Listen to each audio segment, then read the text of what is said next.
Hi, everyone. Thanks so much for being here today. My name is Rebecca Pearl. I am Program Specialist at AARP ElderWatch, and today we are talking about preparing for retirement. Before we get started, just a little bit about ElderWatch. We are a 20-year partnership with the Colorado Attorney General's Office, doing education and outreach across Colorado, like these presentations. We also do presentations in person and have volunteer staffed fraud victim support helpline. So if you have questions about a scam or a victim of a scam, just are wondering if something's legitimate or not, feel free to reach out to us. We are happy to answer those questions. We are available 9 a.m. to 4 p.m. Monday through Friday. And we also have peer-to-peer financial counseling focusing on finances after the loss of a loved one, caregiving finances, and budgeting and savings. So if you want to sit down with a trained financial counselor and discuss any of those issues, you have that opportunity. Give us a call at 800-222-4444, option number 2. This is an interactive workshop, so feel free to ask questions throughout. If you want to just pop those in the chat, that is totally fine. And also feel free to take notes. I have handouts if you want them, so put your email in the chat and I'm happy to send them your way. And remember, this is not financial advice, so please consult with a lawyer or a certified financial planner before making any final decisions. So let's get started with when is the right time to retire? Well, this varies a bit, but on average, Americans tend to retire around age 62. Although age 65 has been the long standard of the retirement age because that's when Social Security started in the 1940s. And at that point, the eligibility age was 65. But 62 today is the earliest you can receive those benefits. Age 70 is the latest you're eligible to collect on full Social Security. So be sure to be collecting full Social Security benefits by 70. At age 55, you can start withdrawing from retirement plans if you leave your job or retire without any sort of penalty. So prior to age 55, if you withdraw from a retirement plan, you face a lot of taxes with that withdrawal and some penalty fees for early withdrawal. That does not happen if you are 55 years old and leave your job or retire. Then you're okay to just take out that money and use it. If you haven't yet met your retirement savings goals, but still have a few more years left before taking Social Security, continue working if you're able, because that will maximize your contributions to your retirement accounts. Also, there's a few different ways to catch up and make catch-up contributions to various retirement accounts, but we'll talk about that a little later. The cost of retiring has gotten a little higher as the years have gone by, and unfortunately, Colorado is not the cheapest place to retire. Costs about $1 million, probably a bit more with our recent inflation, and this is for retirement starting at 65, according to a study by 24/7 Wall Street. And kind of unfortunate news for us Coloradans, this is about $57,000 more than the average around the rest of the United States. Costs also tend to increase during retirement because there's a loss of income, oftentimes higher healthcare expenses, despite, yes, having Medicare, there are still higher healthcare expenses. Medicare does not cover important things like long-term care, and they don't cover things like hearing aids or dental. And then loss of job perks like free lunches, right? So if you go out, if you're working an office job and you are able to take clients out for lunch every single day and then expense that lunch, and all of a sudden you lose that and you're, footing the bill for your lunch every single day, that is going to increase your overall retirement costs over time.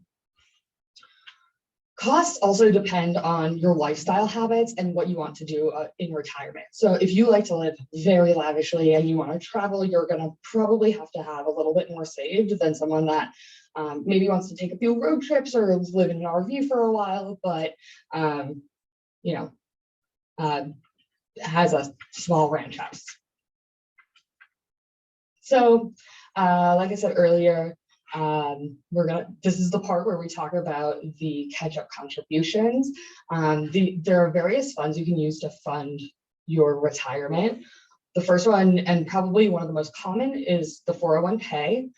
This is an employer-offered retirement savings plan, and it has tax advantages. So a percentage of each paycheck is paid directly into the fund, and then employers match part of that contribution. So I like to say that 401ks are just free money, because you put some in, and then your employer is making a bit of contribution as well, right? So there's this increase in the funds that you have in that account.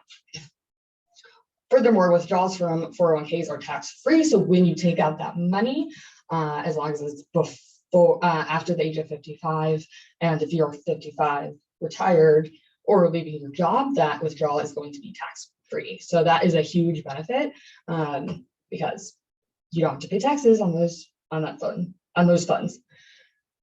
This is oftentimes an investment, right? So it's going into the fund, it's being invested, and then that money is coming out. IRAs work a bit differently. There's two different types, and the only difference between the two is the way that they're taxed.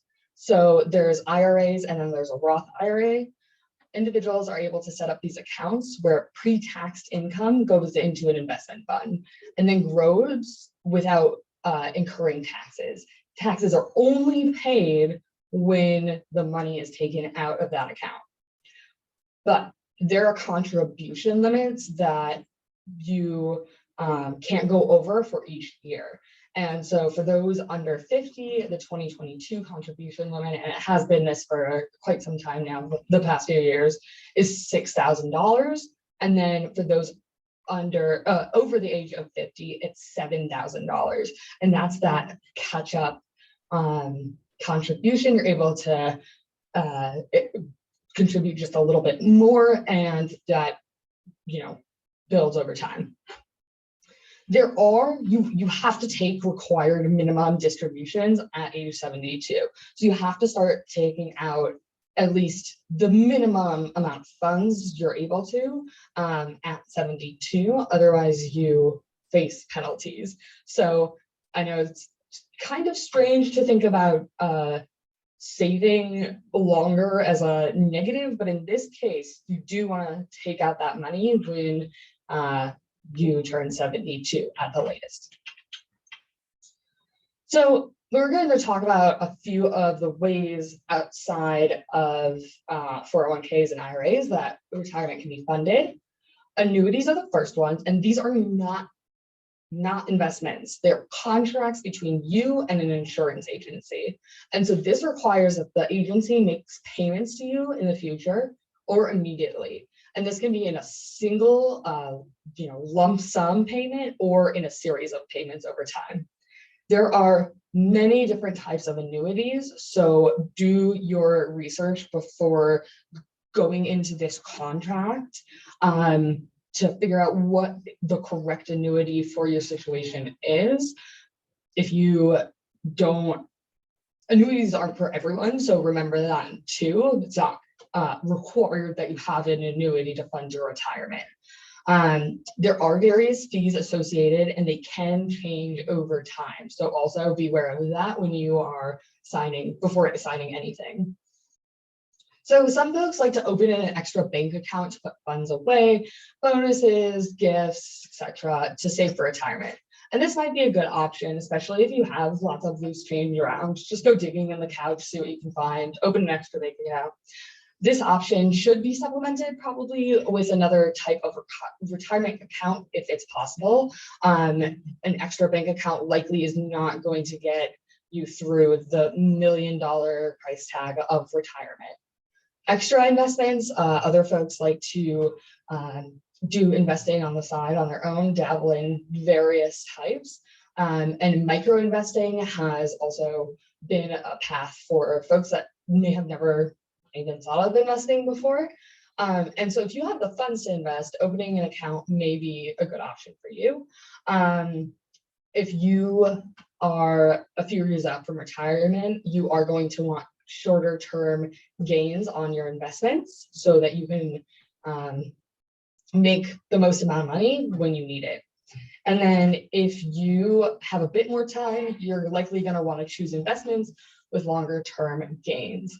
And then micro investments have been popping up everywhere. There are all different types of apps where you can invest $1 at minimum up to thousands of dollars. And they are available for fairly low cost. And that's when you own part of a share. But these can yield really great results, especially if you have the time to play around with investments, and especially if you are able to track the stock market over time. That might be something that you look into. And again, there's all different types of websites and apps. Some of the favorites are Robinhood and Acorns. Those are the ones that will come up a lot. And there are tons of ways to get into extra investments or micro investing. Yes, the big bad B word. Everyone loves a budget, but I'm serious. I know I've said it like a million times, but if you haven't made a budget for anything up to this point, and you're like, I do not need a budget, you need a budget, because retirement, you are not quite on fixed income, but there's a possibility that that could be the case, right? So you want to make sure that you're tracking your expenses and also saving for things that you might want to do or get in retirement, just in case. So first, you're going to want to start with the estimated amount of income you will need for retiring. List your expected spending. So that's going to be basics like food, housing, clothing, and then extras are going to be vacation, boat, new car, trips, stuff like that. And then you're going to want to consider how your expenses will change in retirement and which ones will change in retirement. So, housing might change dramatically over the next few years, because housing prices are going crazy. So just be sure to try as best as possible to account for things like inflation. Estimate any income you'll also receive in retirement. So if you're getting withdrawals from 401ks, if you're getting Social Security benefits, you're going to want to calculate what that final number is and then use that to determine exactly how much you have to spend. And then you're going to want to set up a spending plan that is flexible. This is not just a one time you write it down and never look at it again type thing. This is a living, breathing document that you update when you find the need to do so. I like to look at my budget once a month. Some people like to look at their budgets once a week. Just make sure that it is flexible, you're able to move numbers around and be okay just in case an emergency happens.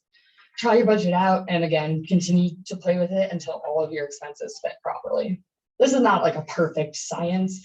There are various tips for budgeting as to how you should break down how you save as well. Those are in a different presentation, but this is one way that you can budget for retirement. Okay, so saving while retired can look a bit different than saving while employed. Decide where you want to save. First off, do you want to save with a bank, a credit union, a group of people that a savings group, a ROSCA, or do you want an investment fund? There are many, many different ways to save. Are you going to put it under the mattress? That's also an option. And then create a goal to work toward that is specific, accessible, and has a time limit to it. Decide how much you want to save and also how often. and then assess any sort of obstacles that might stand in the way of achieving that savings goal. And that can be just any obstacles you can think of, just write them down, because that will help you determine the steps you need to take to achieve your goal and how long each step will take to complete. Spending wisely while retired will be easier if you maintain that budget. If you're able to, another great tip is shopping in bulk. That usually has a good chunk of savings with it. Couponing, I know it seems a little old-fashioned maybe, but coupons still save people money each and every day. So you can find them in the paper or online for common goods, and those will maximize savings. There's all sorts of online generated coupon code plugins you can use that, you go shopping on one website and it'll pop up the code to save 10% or whatever. Look into rewards programs for places that you visit often. Personally, I've been signing up for pretty much every single gas rewards program that I've been able to find over the past few weeks, just because usually those come with like 10 cents off a gallon. And right now, 10 cents off a gallon is pretty helpful. Then keep close of track of any financial statements that come your way, and also keep close track of your budget. If all of a sudden, $100 is missing from your bank account, that is going to be a red flag that maybe there's something going on and you may be a victim of fraud or scam. So I will leave you all with a few resources, and if there's any questions, feel free to unmute and ask or throw those in the chat. The Consumer Financial Protection Bureau has a great budgeting toolkit and website. AARP has just so many resources about money. They have interactive tools you can use to plan, and they have full sections about more in-depth information about retirement. And that's aarp.org/money. AARP ElderWatch, you can reach us at 800-222-4444, option number 2. Stop Fraud Colorado is the Attorney General's fraud information website. So they have a ton of great resources as well. And that's www.stopfraudcolorado.gov. Okay. Don't see any questions. I can give it a few more seconds, but if that's all, I just really appreciate you all joining today, and I hope you have a wonderful rest of your day. We have a bunch of these presentations planned out for the next few weeks, so feel free to join us for any of those coming up.